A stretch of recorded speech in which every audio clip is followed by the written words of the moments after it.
Hi there. It is Wednesday, let's just say the 2nd of February, actually. And I am slowly but seems to be surely snapping out of my very long lasting dark period. Yesterday was a really bad day. Yesterday was one of the worst days for a very long time. I have to go back to my manual depressive days after my divorce to find periods where my mood got that very dark. I mean, my brain worked and it is illogical in so many ways, but for reasons I don't know. The whole what if scenario just got the better of me. It really got the better of me. But I was moving into town today, I was going into town today with my wife on a motorbike. I started realizing that obviously it's not just that it's the wrong thought pattern. I'm always very conscious about that, but I lacked a little bit the way to dig out of that wrong thought pattern. And one of the things that these videos really serves is just for me is to be able to go back and see what did I say and when did I say it and why did I say it. And one of the things that was my original plan by doing the jab on the 22nd of February is that if I had followed the advice from my doctor, I would have done the MRI fusion biopsy on the 15th of January, just about. It was not a specific date at the time we talked, but mid-January, he said, which means that my last meeting with my urologist would have been the meeting where I would have been told that I had a Gleason 9. On top of that, then I would then have had to wait for a number of days to get maybe a month or so to get my PET scan. But if I again had followed the doctors, I would have had to do a CT scan and a bone scan. And I think they can do that even though that you have an agitated prostate. The MRI you cannot do. You have to wait 3 months. But let's just say that you could do that, and I think you could because I actually think I was scheduled right after the biopsy. Right after I got the message about the result of the biopsy, I was also scheduled for a CT and a bone scan. If I had followed that advice, it would have taken me another week before that was performed and another week for that in order to get the result, which means we would have been at around the 20th of February. So that means I know people say, well, you got the result before, so if you're acting before, you get better results before. That's true, but I needed time to research. And the fact is, if I had followed my advice from my doctor, I would not have known that I have metastases, and I would have had a result, being able to act on that result by the end of February, 2021st of February, as it also stands right now.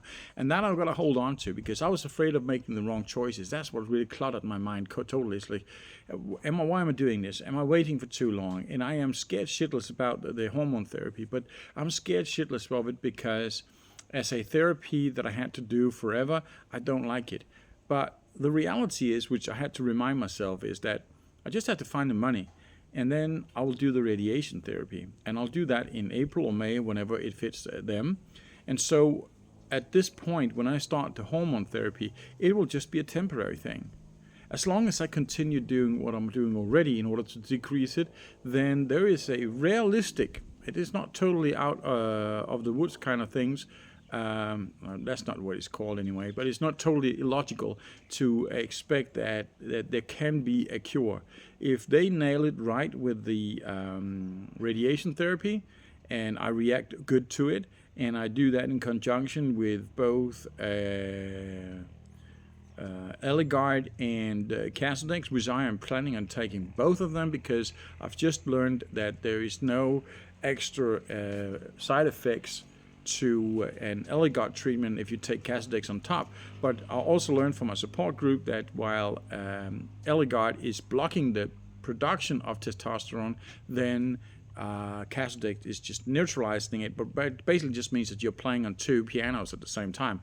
And that just increases the odds for a positive success. I even saw somebody having a PSA close to 1,000 who was now on his 9th year, who saw lymph node infection with cancer disappear after a double treatment. I think actually it was Zytiga, and if I'm not mistaken, that means chemotherapy. But nonetheless, he did not do radiation. And I am far more interested in radiation than I am in chemotherapy as I look at the side effects.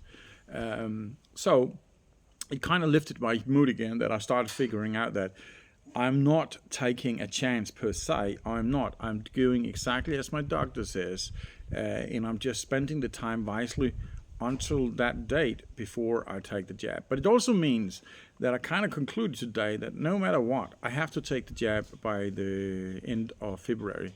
And I don't want to do it because the end of March I have a very big trip ahead of me with my son. He's going to visit me here in Thailand, and we're going to do a lot of funny things or fun things together. And I've been looking forward to that for a long time. And I don't want to be fucked up because of hormone therapy. But knowing that it is a temporary thing, and knowing that there will always be something important coming up, it is a matter of be true to my original plan when I, the 27th of December 2023, got my diagnosis saying that I had a prostate cancer that had metastasized to one lymph node. Back then I said that if you were treated right away or you're waiting 1 or 2 months, the long-term outcome is the same. 1 or 2 months, then I took the longer term of that one, and that was February. And that's why I'm holding on to that. So all I'm doing by the 1st of February is that I'll either start the hormone therapy based on a positive trend on my own initiatives, and knowing that being on hormone therapy I can still continue those trends, or I'll be on hormone therapy because whatever I'm doing does not work the way it should be doing, and then I need it anyway. So there's really no way of backing out of it. Plus, I also got information that it works better on the radiation therapy if you are on a solid treatment of hormone therapy at the same time. So I'm thinking 6 months. Think 6 months. I'll be out of that, and I've done a full course of radiotherapy by that time. And if I'm really lucky, I'm out of the woods. That is a possibility. If I'm not out of the woods, I'm hopefully doing so much progress, positive progress with my own initiative that, I'm hoping that I could be out of my hormone therapy is obviously a very big thing. And I'll really hope that. But we have to evaluate by then. I can live with the fact that I have to go on hormone therapy when I know that it is at least for a short amount of time. And I also realized after talking to a friend of mine, when I keep listing in all the side effects there is to hormone therapy and radiation therapy, and as she very rightfully also said, but is it the full spectrum everybody get hits of, or is it just somebody, or is it just something? And he's totally right. And there's so many things you can do in order to mitigate all the problems, and I'm doing many of them already. So there is a good probability that though I am one of those guys who will be hit harder by the hormone therapy because my hormone level is higher, of course due to my age, then I will still have a way to mitigate a lot of the issues and problems. So let's aim for a cure here, and let's do it with the means at hand. And as some of all the guys also said, well, exercise and food, diet is really one way to do it. Now I'm adding a third leg there, and that is supplement, which is a lot of things, as I mentioned in some of my other videos. I might be making another video very soon that shows what I'm actually doing right now, because that's changed a little bit. I've not started the amygdalin yet. Just got it started today, but I had to look into the doses, and I've been very much questioning what it is, but it seems that I've just come across a case with a woman at the age of 73 who were hospitalized because of a cyanide poisoning, and it turns out that she had been advised by her holistic healer to take 3 tablets of 500 milligram amygdalin, and that is 1.8 times above the deadly doses, as they said, which is 50 milligram. But that's because 1,500 milligram is just a powder, and 1 gram of 1,000 milligram of amygdalin contains 59 milligrams of cyanide. Obviously, it also depends on the conversion rate and all that sort of things there. So, if 50 milligrams is a deadly dose and there's 59 milligrams in 1,000 milligrams of powder, then my plan to go for 1,000 milligrams right away, 1 gram, it's not really working very well. So I think I'll just go for a half a gram, so 500 milligram, 1 tablet. But it's a joker, because as the studies in mice has shown, that is, if you're going too low, then there is no effect visible at all. If you're going too high, yeah, you got some serious problems. But if you go nail it right on, then you'll do well. But what is well? Because I read the study with the mice as being the perfect level of 100 milligrams per kilograms of body weight Obviously, as a friend of mine said, that was some big rats. No, it was just how they measured it, 100 milligram per kilogram. So if the rat was like 100 gram heavy, then they'll only get 10 milligram of amygdalin. But if you have a 90 kilo guy, then 100 milligram per body weight is 9,000 milligrams. That is 9 gram. And if you have somebody who's been hospitalized with the lethal doses of cyanide poisoning because of 1.5 gram, 1,500 milligram, then there's something not adding up there. But that's why I'm thinking I'm not reading the numbers in the study right. I just don't think I am. But I don't know. For now, I'll just hit it hard with 500 milligrams of amygdalin, and then I'll see how my body reacts to it. I might be doing an interval thing, so I'll do 3 or 4 days, and then I'll have a few days off, and then I'll continue.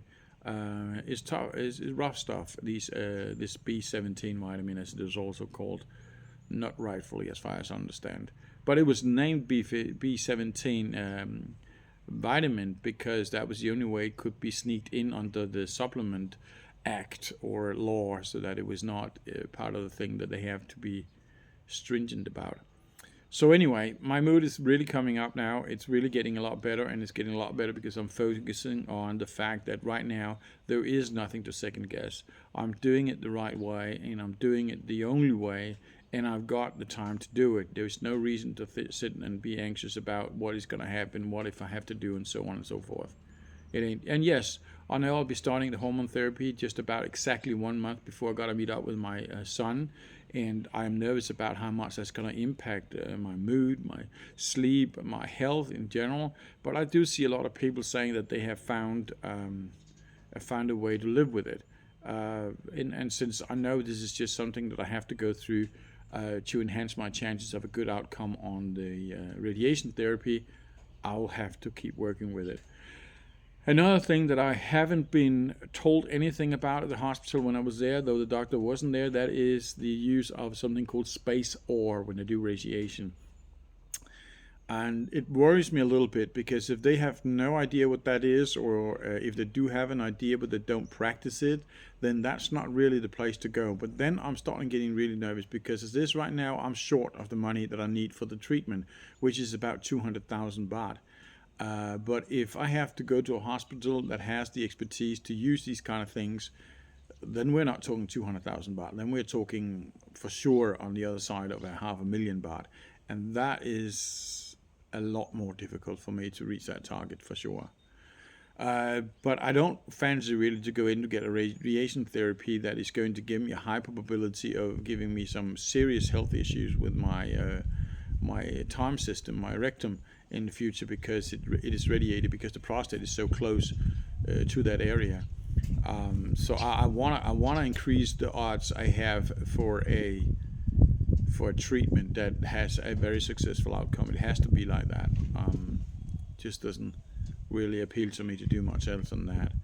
Am I gonna do it in combination with some chemotherapy? Honestly, if it's something to having dripping in your body and stuff like that, I don't fancy it much. But if it's a matter of me taking a small dose, the smallest dose possible, in a pill form, if that is possible, I won't deny the possibility of doing that. I have to run through these options as I'm healthy and as my cancer has not been taught to be strong on all the different variations of treatments. So the more I can hit it with in the first go, the better. And if I can just hike it through it the first, let's see, 3 to 6 months of treatment and then be out of the woods after that, it will be a fantastic thing. And it's a realistic thing because, as they say on the Prostate Cancer Research Institute in the US, which is a channel I follow very much, there are people being cured even though it has metastasized, but one of the requirements was it was metastases less than 5 lymph nodes. But the interesting part is also here that is a statistic that is based on CT scans and bone scans. And as my doctor said, the scan that they made with the PSMA PET scan, which is a very new one, only been approved by FDA 2 years ago, then the metastasis that I have wouldn't have been picked up on the CT scan. So we are actually talking about a higher possibility of success. If it's not so super aggressive that it's been spreading in these these 2 months where I've been stalling to progress with my treatment. But I just still want the answer, so I'm still holding on to the original deal that says the 21st of February. I'll go down there and have my jab. I will also be making some inquiries as for Casodex goes, and if it so happens that I can start the Casodex right the same moment as I start with the hormone treatment, I'll just use the ones I get from India, and I hope by that time I've got it, instead of paying the top dollar from the hospital. Because the way I look at it, he says it doesn't matter, and only if it's a very dangerous cancer I have, being in the spine, close to the nerves or such, would they use Casodex. Now I know that it improves the odds of treatment and improves the outcome if you do both, and as long as it's not just sugar tablets I'm taking or a different kind of toxins. I was just about to say if it's not toxic, because it is toxic, but if it's not a dangerous toxic relative to what my purpose is, then I don't think it's a risk to take it all. Plus, there is some reputable sellers in India, and that is where the vast majority of medicine is produced. We saw that under COVID, and there was a big problem because they had all the primary ingredients for the production of various medications, and when they were not able to provide, then all of a sudden the world had an issue because that's where they was produced. So anyway, that's where we are. A lot of words, very fast, but I'm actually happy again. I know that I'm doing something that has a potential to be good, and I also know that if it's done right, it will reduce the risk of adverse events, and I could probably be out of all that circus within before New Year, and that makes me happy. It makes me happy. I just have to survive that time. I just have to survive that. So that was it, and until next time, as always, stay healthy.